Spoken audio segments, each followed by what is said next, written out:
Okay, let's just get one thing straight. The project we're looking at today, well, it tells you right up front that it's not really music.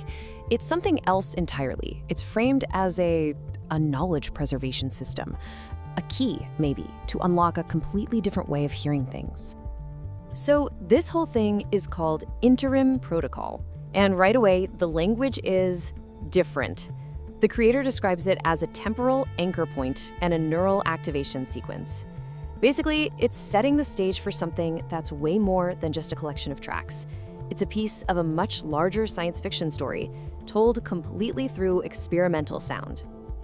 Okay, so here's the setup. The whole idea is that you, the listener, have just intercepted a broken message. It's a warning, and it's from a character called ProfessorClock. He's trying to tell you that the established systems, our ways of knowing things, they're compromised. So from the get-go, you're not just a passive listener. You're part of this. You're receiving a critical signal. And get this, the message says that a really important sequence, the numbers 369, has been broken up, scattered for its own protection. And this is where it gets interesting, because this is where you come in. The whole experience asks you to become an active observer, to actually start looking for these patterns to show up in your day-to-day life. And we're not talking vague instructions either. It gets super specific. You're told to document things like recurring numbers, those weird little synchronicities that happen, and even dreams that might contain these kinds of ancestral symbols. The whole point seems to be to totally blur the line between what you're hearing and what you're experiencing, making you an actual participant in this story. So you gotta be wondering, who's the mind behind all this? Well, the creator has said that the main character, this ProfessorClock, he wasn't planned out in a script. Nope.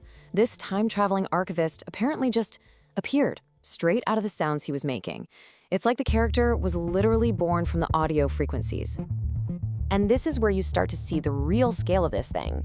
I mean, look at this timeline. INTERIM Protocol isn't just some standalone release. It's the newest chapter in a massive, sprawling story called The New Adventures of ProfessorClock. This is a sonic saga that has been going for almost 15 years. It's wild. So what is this whole saga, really? Well, at its heart, it's a seriously ambitious work of Afrofuturism. It's a creative world that mashes up ideas about speculative futures with ancient knowledge, and the entire story is told through the language of experimental electronic sound. The philosophy behind this music is just completely different from your typical studio album. Most music you hear is polished, quantized, locked to a grid, right? This stuff is intentionally, perfectly imperfect. The rhythms are loose, unquantized, totally organic.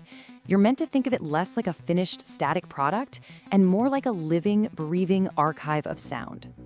The whole chronicle is set to span 12 separate volumes, and each one is supposed to be its own little sonic time capsule. It's like a doorway into the creator's head, showing you his artistic evolution and what was going on in his life at that specific moment. So what kicks off a huge decade-and-a-half-long project like this? Well, it actually started from a place of deep personal loss. The creator's grandmother passed away, and he turned to making this music as a way to work through his grief. He was trying to build a sound world where time itself felt more flexible, more fluid. This whole universe really began as a personal ritual for healing. All right, so how is this stuff actually made? I mean, what's the process? The creator calls it digital alchemy, and the goal is to get a sound that's kind of like what this quote says, like hearing a version of yourself from another timeline. Something that feels familiar, but at the same time, completely new. Okay, so here's the process, broken down really simply. First, the artist takes his entire archive of original sound, we're talking 14 years worth, and feeds it to an AI collaborator. Then, the AI reinterprets all that sonic data, kind of chews on it, and spits out something new. And that's when the artist steps back in to act as a curator, arranging that output into these completely original compositions. And let's be clear, this is not about a machine taking over for the artist, not at all. It's all about human intuition guiding the machine's intelligence. The result is a sound that, frankly, neither one could have made on their own. It's a true partnership between the organic and the synthetic.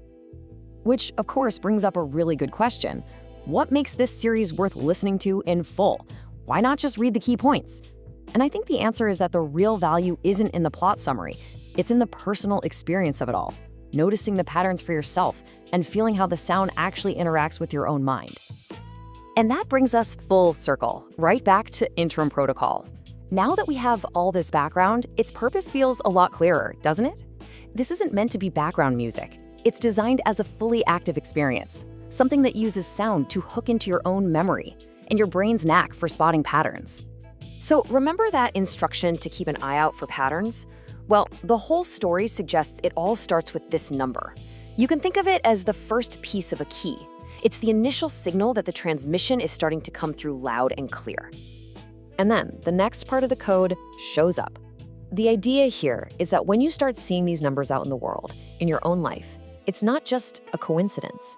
It's a sign that you're actually tuning into the frequency of this story. And then, finally, the sequence clicks into place. 3, 6, 9. In the lore of this world, these numbers are directly connected to a very old system of knowledge. Seeing them in order is supposed to be the confirmation, the sign that you're fully locked in. When you step back, the project's goal is, well, it's huge. It all really boils down to this one big question that it asks you, the listener. It's all about using sound to try and tap into a kind of knowing that existed long before our digital world, a sort of ancestral memory, if you will. And it all leads to this. Interim protocol is presented as the way in, the access point. The final instruction couldn't be simpler or more direct, and it leaves you with a real sense of purpose. And the choice. It's streaming now. All you have to do is press play when you're ready to remember.